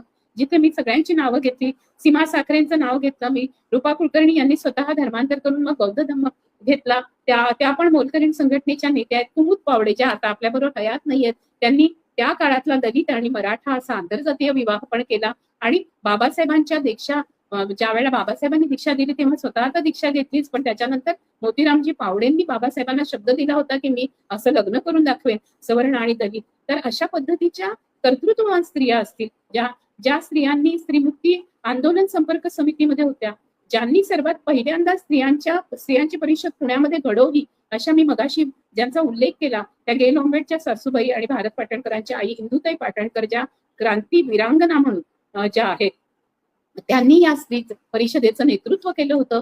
आपल्याला माहिती आहे की हा स्त्रियांची चळवळ सुरू होण्याच्या पूर्वी 1975च्या पूर्वी 1970 ते 75 हा काळ खूप धुमसून निघालेला होता आणि त्यावेळेला मृणाल गोरे, अहिल्या रांगणेकर, प्रमिला दंडवते, तारा रेड्डी, मंजू गांधी, कमल देसाई, चंपा लिमये, विद्याताई पाटील, कमलताई विचारे अशा अनेक सगळ्या विविध पक्षातल्या पण स्त्रियांनी एकत्र येऊन मृणालताईंच्या नेतृत्वाखाली आपल्याला लक्षात येईल अहिल्याताईंच्या नेतृत्वाखाली लाटणे मोर्चा काढला. त्या आणीबाणीच्या वेळेला तुरुंगातही गेल्या, पण पुन्हा त्यांनी पाणी मोर्चा काढला. स्त्रियांच्या प्रश्नावर एवढ्या संपूर्ण मोठी लढाई होऊन एक मोठा आपल्याला राजकीय वारसा सुद्धा आणि नागरिकांचे प्रश्न, स्त्री ह्या नागरिक आहेत, त्यांना फक्त मतदानाचा अधिकार आहे असं नव्हे, तर मतदाता म्हणून आणि नागरिक म्हणून त्यांना पुरुषांच्या बरोबरीने सर्व हक्क जर संविधानामध्ये प्रदान केलेले आहेत तर पाणी त्यांना मिळणं गरजेचं आहे, त्यांना अन्नाचा अधिकार आहे, पाण्याचा अधिकार आहे, इथपर्यंत चळवळी आणून ठेवल्या. आणि महागाई झाली तर महागाईच्या विरोधामध्ये अन्न सुरक्षा असली पाहिजे आणि कुपोषित असणाऱ्या अगदी मेळघाटच्या मुलांपासून ते ज्या पद्धतीने रेशनवर घाणेरडं अन्न मिळत होतं त्याचा विरोध करत ही चळवळ उभी राहिलेली आहे. तर या राजकीय चळवळीचा हिस्सा असणाऱ्या जेवढ्या स्त्रिया आहेत जर बघितलं तर त्याच्यामध्ये किती आहेत, म्हणजे अगदी धुळ्यामध्ये म्हणजे खानदेशातल्या स्त्रिया त्याच्यामध्ये आपल्याला दिसतील. मी ज्यांची नावं घेतली त्याच्यामध्ये आज तुम्हाला दिसतं की प्रतिभाताई चौधरींचं तुम्हाला नाव माहितीये, त्या राष्ट्रपती होऊन गेल्या म्हणून त्यांना तुम्हाला तेवढं नाव माहितीये, पण त्यांच्या बरोबरीने काम करणाऱ्या खानदेशातल्या कितीतरी स्त्रिया, आदिवासी स्त्रिया त्या काळामध्ये उभ्या राहिल्या. म्हणजे आज नजूबाई गावित उभ्या आहेत, त्या काळामध्ये त्यांनी संपूर्णतः आदिवासी स्त्रियांचे लढे उभे केले. गोदावरी परुळेकरांचा आदिवासी स्त्रियांना घेऊनचा लढा त्या काळामध्ये उभे राहिला. त्यावेळेला सिसिलिया कार्डोस सारखी एक तरुण मुलगी त्यावेळेला आदिवासी स्त्रियांच्या संघर्षात होती. पौर्णिमा मेहर सारखी मच्छीमार समुदायाची नेता, जी आज 75च्या वरती तिचं वय आहे, ती त्यावेळेला संपूर्णतः मासेमारी समुदायाचं नेतृत्व करत होती. मी कुणाकुणाची नावं घेऊ, इतक्या गिरणी कामगार स्त्रियांचं नेतृत्व करणाऱ्या ज्या स्त्रिया आहेत किंवा ज्यांनी स्वतःची आत्मचरित्र पण लिहिलेली आहे, जसं बेबी हलधरनी बंगालमधलं आत्मचरित्र लिहिलं, तसं आपल्याकडे जसं शांताबाई कांबळे आणि बेबी कांबळेंचं आत्मचरित्र आलं, तसं कामगार स्त्रियांची आत्मचरित्र त्या सगळ्या काळामध्ये आपल्या समोर आलेली आहेत. माझा वेळ होत आल्यामुळे मी पुढच्या भागामध्ये या अनेक गोष्टींबद्दल बोलणार आहे, पण मी मुळामध्ये हा मुद्दा संपवते आहे इथे की उद्याच्या महाराष्ट्र राज्य स्त्रीमुक्ती परिषदेला माझ्या शुभेच्छा आहेत. माझ्या खूप मैत्रिणी तिथे येणार आहेत. मी स्वतः मात्र तिथे जाणार नाहीये, कारण मी याच्याकरता वाट बघून थकले. मी सातत्याने लिहिलं, मी एक आराखडा त्यांना दिला की तुम्ही सर्वांना या समावेश होईल असा आराखडा मी तुम्हाला देते. तर माझ्या या चळवळीतल्या अतिशय जिवलग असणाऱ्या सर्व मैत्रिणींनी आतमध्ये त्यांच्या ब्राह्मणी नेणीव आहे हे मला माहिती नव्हतं. मला वाईट वाटतं हे शब्द वापरताना, पण त्यांनी ब्राह्मणी नेणीवेतून मला सांगितलं की आता हा कार्यक्रम बदलू शकत नाही. अरे आपण एका रात्रीमध्ये खोके घेऊन येतो आणि आपण सरकार उलट पालट करतो. आपण तर सर्वजणी काही ही ब्रह्मदेवानी बनवलेली घटना किंवा ब्रह्मदेवानी केलेली सुकाणू समिती आहे अशा पद्धतीचा आपण पवित्रा का घ्यायचा? आपण आपल्या समितीमध्ये का नाही पूर्णपणे सर्वांना सहभागी करून घेतलं आणि 2 दिवस आधी का होईना आपल्या चुका का नाही सुधारल्या? आणि कार्यक्रम पत्रिकेमध्ये माझा त्यांना आराखडा नसेल मंजूर, पण त्यांनी अजून 5-6 आराखडे मागवायला पाहिजे होते. पण माझ्या आराखड्यामध्ये ही सूचना होती की सर्वांना समान प्रतिनिधित्व द्या माझ्या आराखड्यामध्ये मी ज्या पद्धतीने म्हटलं होतं त्याच्यामध्ये जिथे जिथे गॅप्स होत्या तिथे मी त्यांना म्हटलं की उद्या तुमच्याकडे सन्माननीय पाहुण्या येणार आहेत, सईदा हमीद येणार आहेत, आपल्या सॉलिसिटर जनरल ज्या होत्या त्या ऍडव्होकेट इंदिरा जयसिंग येणार आहेत. यांच्या समोर तुम्ही ज्या स्त्रियांना समोर आणणार आहात त्याच्यामध्ये किमान पीडित शोषित स्त्रियांचे तरी आवाज असू द्या. ज्यांनी राजस्थानला जाऊन मनूच्या पुतळ्याला काळीक फासली त्या स्त्रियांना तरी सर्वात पहिल्या सेशनमध्ये प्रतिनिधित्व द्या. ज्या स्त्रिया पीडित आहेत आणि त्यांनी आवाज उठवला, ठीक आहे मथुरा येऊ शकत नसेल, पण ज्या पारिवारिक हिंसेच्या विरोधामध्ये उभ्या राहिल्या अशा अनेक स्त्रियांची मी नावं सुचवू शकते. फ्लेविया आणि त्यावेळेला नारी केंद्र काढलं आणि फ्लेविया ही पहिल्यांदा पारिवारिक हिंसेच्या विरोधामध्ये अशा पद्धतीने नारी केंद्र काढून उभी राहणारी स्त्री ही स्त्रियांच्या चळवळीमध्ये आपण प्रमुख मानतो. पण त्यावेळेला फ्लेवियाची मुलगी लहान होती, ती सुद्धा पारिवारिक हिंसेची शिकार होती. मग ती ऑड्री आज ऍडव्होकेट झाली, ती मजलिस नावाची संस्था चालवते. अशा स्त्रियांना आपण का बोलवलं नाही मला कळत नाही. अशा अनेक बलात्कारित स्त्रिया आहेत ज्यांनी आपली नावं डिक्लेअर झाली तरी सुद्धा संपूर्णतः ताठ मानेने उभ्या राहिल्या. या स्त्रिया आपल्या महाराष्ट्रातल्या आहेत. सफिया आकेरकर असेल, सोहेला अब्दुल अली असेल, या स्त्रियांना शोधता आलं असतं किंवा त्यांच्यातर्फे कोणीतरी प्रतिनिधी बोललं असतं. डोमेस्टिक व्हायलन्सच्या शिकार झालेल्या प्रत्येक स्त्री आधार केंद्रावर, प्रत्येक स्वाधार सारख्या केंद्रावर, प्रत्येक नारी केंद्रासारख्या केंद्रावर आपल्याला दिसून येतं की ज्या स्त्रिया आहेत त्यांचं प्रतिनिधित्व असू शकत होतं. आमच्यासारख्या ज्या स्त्रिया आहेत ज्यांनी आव्हान केलं स्त्रिया नैसर्गिक पालकत्वाचा अधिकार असावा, ज्यांनी गर्भलिंग निदान निवड विरोधी कायदा आणण्यामध्ये पुढाकार घेतला, अशा स्त्रिया ज्या स्त्रियांनी संपूर्णतः या देशामध्ये पर्यावरणाच्या चळवळीमध्ये योगदान दिलं, अशा मच्छीमार स्त्रिया असतील, या अशा आदिवासी स्त्रिया असतील, या मग त्या डेडली बाई पासून अगदी कुंता मंगी पासून ते अगदी प्रतिभा शिंदेनी ज्या 20,000 स्त्रियांना राहुल गांधींच्या पूर्ण भारत जोडो यात्रेमध्ये आणलं होतं, तिथल्या भिलाबाई भीमाबाई असतील, या अनेक स्त्रिया किंवा तिथली लक्ष्मी असेल, ज्या सगळ्या स्त्रियांनी आज त्यांचं नजुबाई गावितांचं मी नाव घेतलेलंच आहे, किंवा हिरकणा असेल, इंदुबाई असेल, ठगीबाई असेल, ज्या श्रमिक आणि शहादा चळवळीचं नेतृत्व करत होत्या, या स्त्रियांपैकी कोणालाही आणू शकत होत्या, पण यांनी ते केलं नाही आणि त्यांना तो चेहरा दाखवायचा नाही.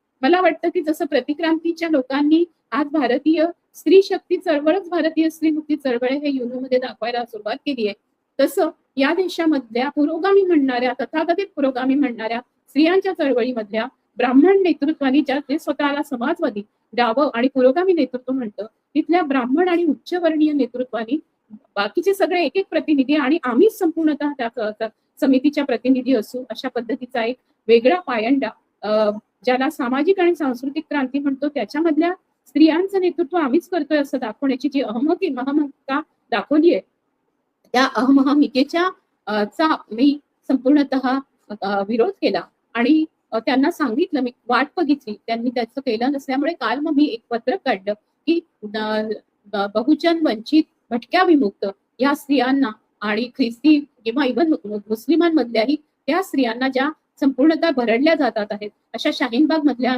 ज्यांनी नागरिकत्वाच्या प्रश्नावर एवढं आंदोलन उभं केलं, ज्यांनी फक्त शरीयत आणि मुस्लिम व्यक्तिगत कायद्याबद्दल आंदोलन नाही केलं, ज्या पारशी स्त्रिया, ज्या ख्रिस्ती स्त्रिया यांनी फक्त आपल्या व्यक्तिगत कायद्याबद्दलचं आंदोलन नाही केलं किंवा पारिवारिक हिंसेबद्दल त्या फक्त बोलल्या नाही, तर त्या वेगवेगळ्या आदिवासी क्षेत्रात काम करत होत्या म्हणून तिथे नर्सची हत्या झाली आहे.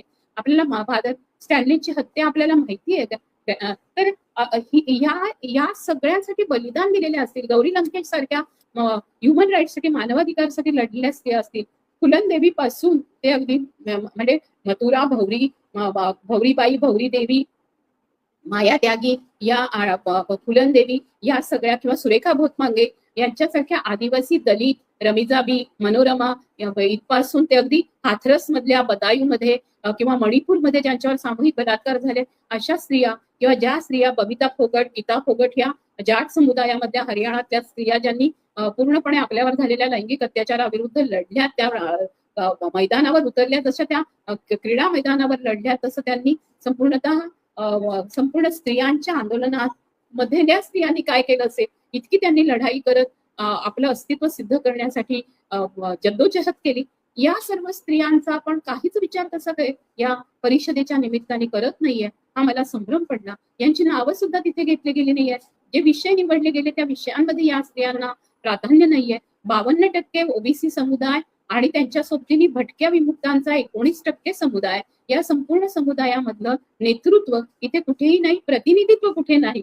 प्रतिनिधित्व नेतृत्वाची गोष्ट जाऊ द्या, या स्त्रियांना कुठेही मंचावरही स्थान नाही. आणि संचावर स्थान असेल म्हणजे संघटित याच्यामध्ये स्थान असेल तर त्या संघटित स्थानामध्ये आम्ही फक्त सतरंजा उचलणाऱ्या, आम्ही तिथे फक्त माध्यम निर्मिती करणाऱ्या, आम्ही तिथे त्यांच्या गाण्यांना चाली लावणाऱ्या, आम्ही तिथे ढोल वाजवणाऱ्या, आम्ही अशा पद्धतीने त्यांनी केलं. इव्हन स्त्रियांच्या चळवळीची गाणी सुद्धा मंचावरून म्हटली जाणार नाही अशा पद्धतीचे दंडक लावले गेले आणि ते फक्त स्त्रीमुक्ती संघटनेचीच गाणी होतील 2 असं सांगितलं गेलं. हे चित्र चांगलं नाही.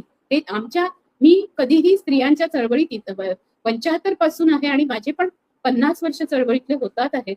तर या 50 वर्षामध्ये मी अर्धशतकाची चळवळीची वाटचाल केलेली साक्षीदारच नाहीये. सक्रिय आणि नेतृत्वामध्ये असणारी स्त्री आहे. नर्मदा बचाव आंदोलनाचं नेतृत्व, एनरॉन विरोधी आंदोलनाचं नेतृत्व करणाऱ्या ज्या स्त्रिया आहेत त्याच्यामध्ये मी आहे. जन आंदोलनांच्या राष्ट्रीय समन्वयामध्ये राष्ट्रीय नेतृत्वांमध्ये जे 11 जण आहेत त्याच्यामधली मी प्रतिनिधी आहे. तर माझ्यासारख्या असंख्य जणी आहेत ज्यांची मी नावं घेतली, त्या सर्वांना इथे का बरं स्थान नाही? ज्या स्त्रिया शेतकरी आंदोलनात लढल्या, चांदवडची शिदोरी लिहिली, गेल ऑम्वेटनी त्या चांदवडच्या शिदोरीवर पण फार सुंदर लिहिलेलं आहे. तर त्या चांदवडच्या शिदोरीमध्ये ज्या शेतकरी संघटनेमध्ये अग्रणी स्त्रिया होत्या, त्या सुमतीताईंपासून असतील, त्या अनेक म्हणजे मी तुम्हाला उद्या नावं सांगते कारण आता माझा वेळ होत आलेला आहे, झालाच आहे वेळ, 1 तास होऊन गेलेला आहे. तर या आपण उद्याच्या भागामध्ये वेगवेगळ्या संघटनांमध्ये अगदी महिला सत्ता आंदोलनामध्ये यामिनी चौधरींपासून मालती सगळेपर्यंत ज्यांनी काम केलेलं आहे, आपण ज्या शेतकरी चळवळीमधल्या स्त्रिया आहेत त्या अगदी सुमतीबाई काशीकरांपासून त्या माधुरी खडसेंपर्यंत काम केलेल्या स्त्रिया आहेत. अशा सर्व स्त्रियांचा आपण विचार करू. आदिवासी आंदोलनामध्ये स्वतः काम केलेल्या आदिवासी स्त्रिया आहेत. अगदी त्यांचं पुढचं जनरेशन म्हणजे काळूराम दोधडे काकांची मुलगी मीना दोधडे आज पूर्णपणे भूमिसेनाचं नेतृत्व सांभाळते आहे, किंवा देवाची तोफांची मुलगी मंदा तोफा आज पूर्णपणे गडचिरोलीमध्ये एक वेगळ्या प्रकारचं वन अधिकार कायद्याच्या संदर्भातलं जागृत आंदोलन चालवते. कुसुम आलामांसारखं आहे, उषा किरण आत्रामांसारखं आहे. या सर्वांना कुठलंही मंच न देता तुम्ही इव्हन महाराष्ट्रात स्त्रीमुक्ती परिषदेने जे साहित्य संमेलन घेतलं त्याच्यामध्ये सुद्धा त्यांनी बहुजन समाजातल्या कुठल्याही अध्यक्ष न करता त्यांनी सानिया ज्यांनी अतिशय अशा पद्धतीचं भाषण केलं की चळवळ मला काय होती माहितीच नव्हतं, त्या चळवळीचा मला स्पर्शच झाला नाही, त्या चळवळीने माझ्यात काहीच घडवलं नाही, माझं घरच पहिल्यांदा माझं घर पुरोगामी होतं असं त्यांनी म्हटलं. मी म्हणते सानियाबाईंना की तुम्हाला ताराबाई भवाळकर नाही होता आलं तर किमान तुमच्या आजूबाजूच्या पुण्यातल्या चळवळींची नोंद तुम्ही घ्यायला पाहिजे होती. तिथेच फुलेवाडा आहे, तिथे सावित्रीबाई आणि महात्मा ज्योतिबा फुल्यांची भारतामधली पहिली शाळा उघडली गेली होती. तुमच्या डेक्कनच्या रस्त्यावरच अशा अनेक स्त्रियांच्या संघटनांच्या सुरुवाती होतात. तिथून तुम्हाला कसं काय दिसलं नाही की बायजाचं ऑफिस तिकडेच जवळपास होतं, तो आपटे रस्त्यावरच लोकायत सारखी हे होती, तिथे एनरॉन विरोधी आंदोलनाचं नेतृत्व म्हणजे संशोधन करणारी आणि युनियनचं काम करणाऱ्या सुलभाताई ब्रह्मे होत्या.